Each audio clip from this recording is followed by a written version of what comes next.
The start involving Sooner R-Vee and the woman who owned it. Tonight, nearly a half decade after the dramatic saga started, a break in the case. Thousands of brand new R-Vees are being dumped before their first year is even over.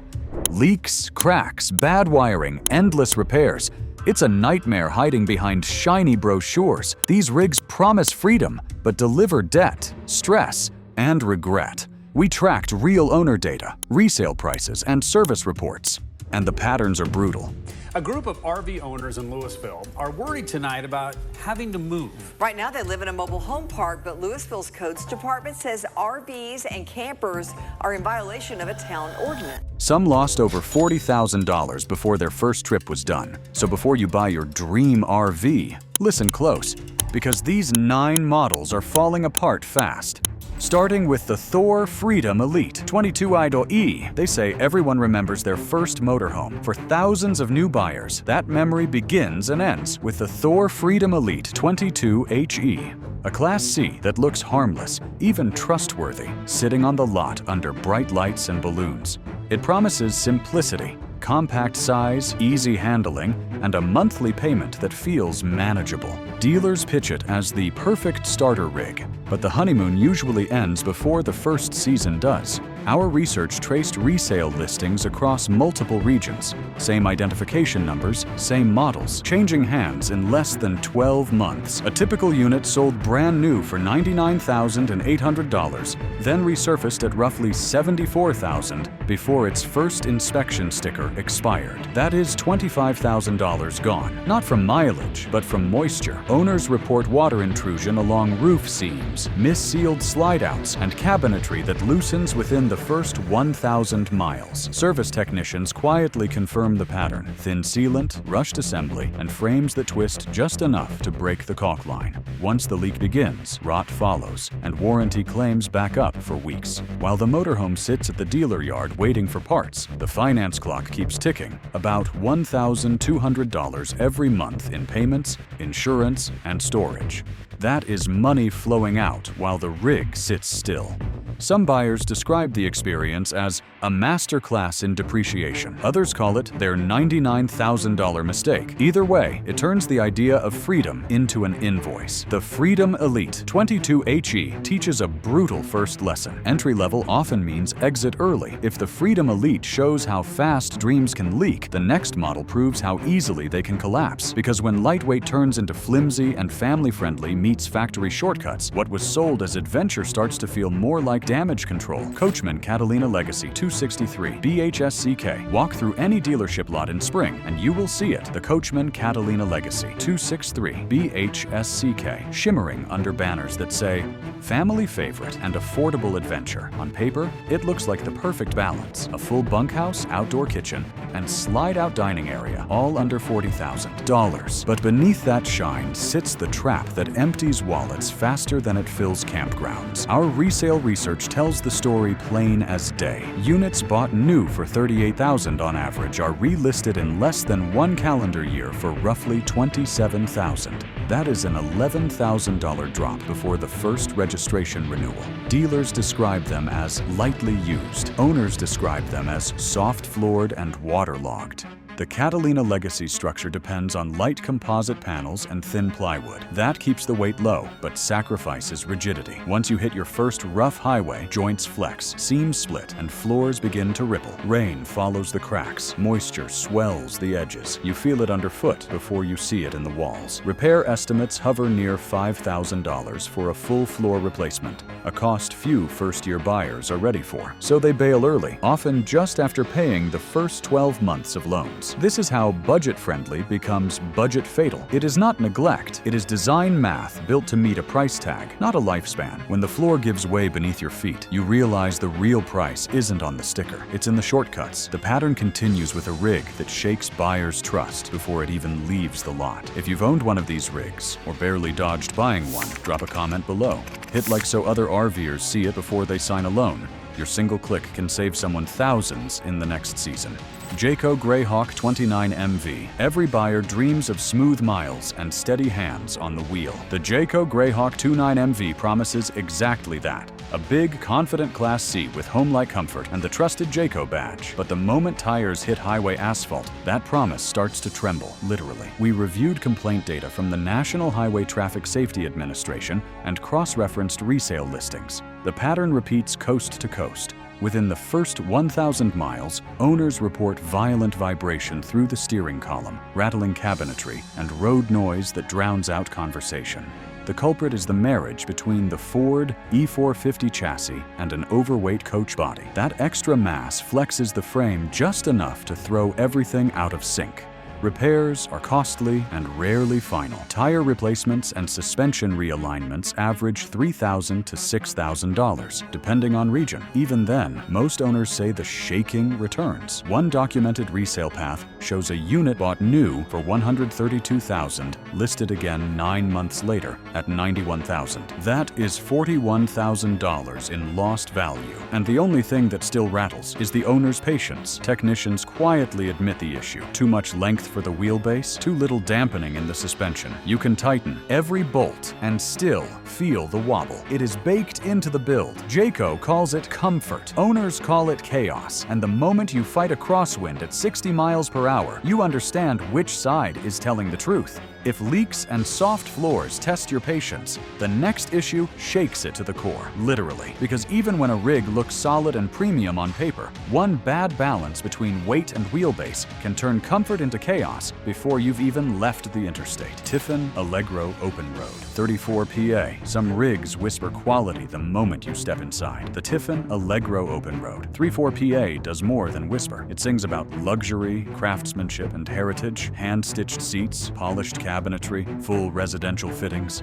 It feels like success on wheels, but look closer, and that song starts to skip. We track dozens of first-year owner reports, and the refrain is familiar. Electrical inverters that die before the second trip, slide-out motors that seize mid-operation, leveling systems that throw fault codes like confetti. Every fix means more waiting, and time, for owners, is money burning quietly in a driveway. Average downtime across verified reports, between 60 and 70 calendar days in the first year. For a coach selling north of $230,000, that equals roughly $18,000 in lost value from insurance, storage, and interest alone. Technicians tell us the issue began after Tiffin was folded into a larger parent company. Labor costs were trimmed, part suppliers changed, and quality control thinned. The exterior still gleams, but inside, circuits misbehave like a bad memory. Owners spend entire summers on the phone with service managers instead of behind the windshield. Resale listings show the reality. One-year-old Allegro Open Roads dropping from $235,000 to around $198,000. That is almost $40,000 evaporated while waiting for parts that should never have failed. Luxury should feel like relief, not regret. Yet for many, this Tiffin becomes proof that expensive mistakes travel first class too. If the Allegro proves that even luxury can let you down, the next model shows that downsizing doesn't save you either. Because when comfort gives way to compromise, the promise of freedom shrinks with the floor plan, and the smallest rigs can hide the biggest regrets. Winnebago Solis 59PX. It's sold as freedom in a compact shell. The Winnebago Solis 59PX, shining under dealer lights with fairy tale photos of starlit campsites. But the only thing glowing brighter than those pictures is the red light on the service bay waiting to fix what's inside. Reality starts with the first night of humidity. Owners report condensation dripping from the pop-top roof before dawn. The single-layer canvas sweats, then soaks. Within weeks, trim swells and mildew forms. A buyer who paid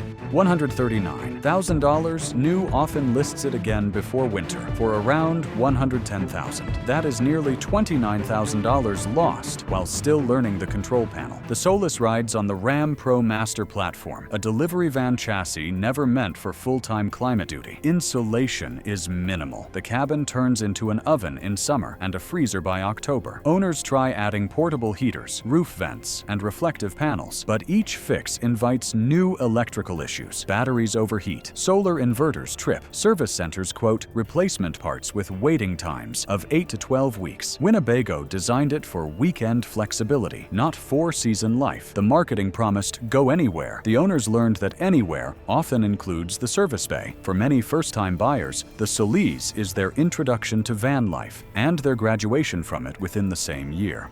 It is not a scam, just a mismatch between expectation and engineering. A shiny van can hide a long list of compromises. When comfort depends on the weather, adventure stops feeling free. And now let's look at how nostalgia itself becomes a costly engine of regret. Winnebago Mini Winnie 25B. Age alone does not make a design obsolete, but neglect does. The Winnebago Mini Winnie 25B still rides on the Ford E350 chassis, a frame first engineered when payphones still lined highways. It was durable then, but highways have changed. Traffic is faster, grades are steeper, and fuel costs more than ever. Owners stepping into this modern classic expect nostalgic reliability. Instead, they meet 6 to 8 miles per gallon and a steering system that wanders like it has memories of dirt roads. After the first 5,000 miles, brake fade becomes noticeable. By 10,000, vibration in the front rotors feels constant. Each repair invoice lands between $900 and $1,200,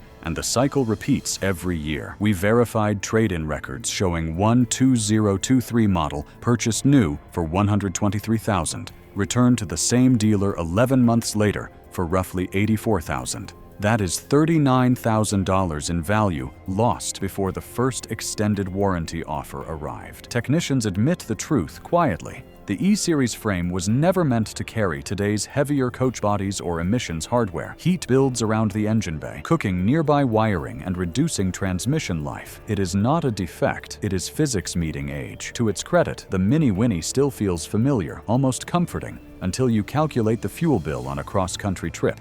Reliability means little when you are paying premium diesel prices for antique-era efficiency. For longtime owners, it is a farewell letter to an era that refuses to retire. For new buyers, it is a reminder that nostalgia costs real money at Cedillo, the pump. Old designs carry old ghosts, and this one reminds us why evolution matters. The next story isn't about age, it's about cold promises that collapse the moment temperatures drop. Before you scroll away, subscribe and stay ahead of the next drop. We track dealer lists, auction data, and first-year failures every week. One tap keeps you updated, protected, and smarter than any brochure or salesman ever could. Forest River Arctic Wolf 287BH. Every brochure calls it a 4-season fifth wheel.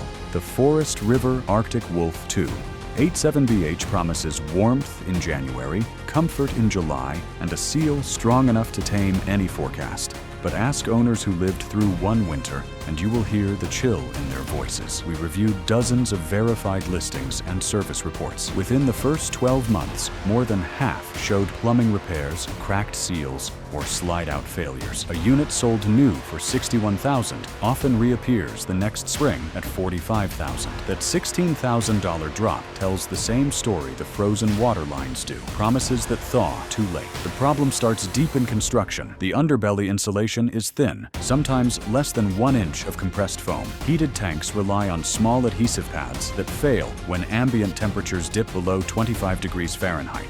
Once that happens, fittings burst, moisture seeps through seams, and wooden subfloors swell. Technicians estimate repair costs between $4,000 and $7,500, depending on damage spread. Many owners never bother. They list the rig and cut their losses. One former buyer wrote, "I spent Christmas with space heaters and towels instead of family." That line alone explains the resale trend better than any chart. The Arctic Wolf 287BH is not built for northern winters. It is a southern traveler wearing a parka made of paper. It performs fine in mild climates, but folds fast under real cold. For cautious buyers, this model stands as a seasonal warning. Never believe the phrase "4-season" without checking what hides beneath the floor. Some rigs fail in the cold, others fail under pressure. The road to reliability doesn't get smoother, it just gets more expensive, especially when prestige starts showing cracks beneath the polish. Airstream Interstate 24 GT. Luxury has a way of convincing us that price equals peace of mind. The Airstream Interstate 2 4GT is the perfect example. A polished silver symbol of success, built on the Mercedes-Benz Sprinter platform. It sells new for more than $210,000. For that kind of money, you expect serenity on the road, but the reality hits harder than any pothole.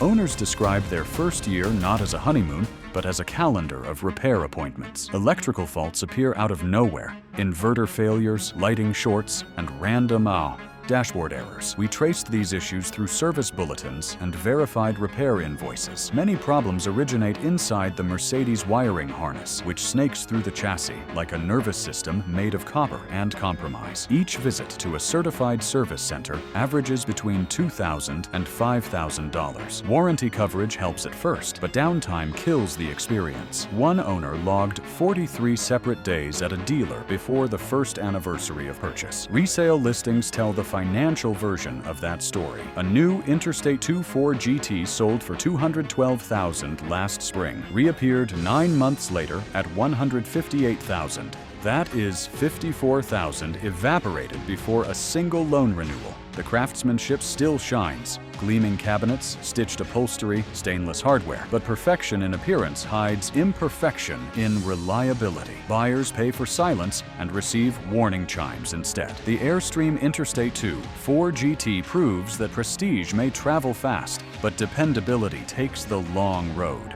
Money can buy luxury, but it can't guarantee peace of mind. Our countdown ends with a model that tried to do it all and taught owners that control, not comfort, is the hardest thing to keep. Thor Axis 24.1. Some R-Vees fail quietly. The Thor Axis 2 4.1 fails in motion. Marketed as the perfect crossbreed between a Class A and a Class C, it promises easy driving, tight turning, and luxury within 26 feet. On the lot, it looks like the answer to everything buyers asked for. On the highway, it becomes the question no one wants to ask: what went wrong? We examined owner records and complaint logs filed with the National Highway Traffic Safety Administration. Steering instability appears again and again. Wobble, drift, and violent sway. One driver described it as a wrestling match at 60 miles per hour. The front suspension geometry is the core flaw. Weight sits too far forward on the Ford E-Series chassis, and that imbalance magnifies every gust of wind. Within the first 5,000 miles, alignment wear is visible on the tires. By 10,000 miles, some rigs require full steering component replacements. Repair estimates range between $2,000 and $4,000, depending on the shop. But here's the hidden cost: fear. Many owners admit they stopped driving on interstates altogether. Financially, the pattern matches the mechanical story. A new Axis 2 4.1 sells for $159,995. 6 months later, resale averages hover around $118,000.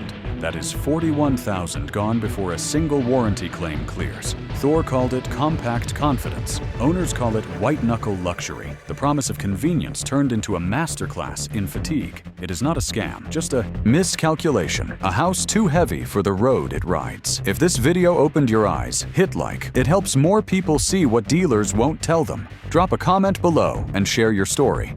And if you want more deep dives into the real R-V market, the recalls, the resale traps, and the models actually worth your money, subscribe before you leave.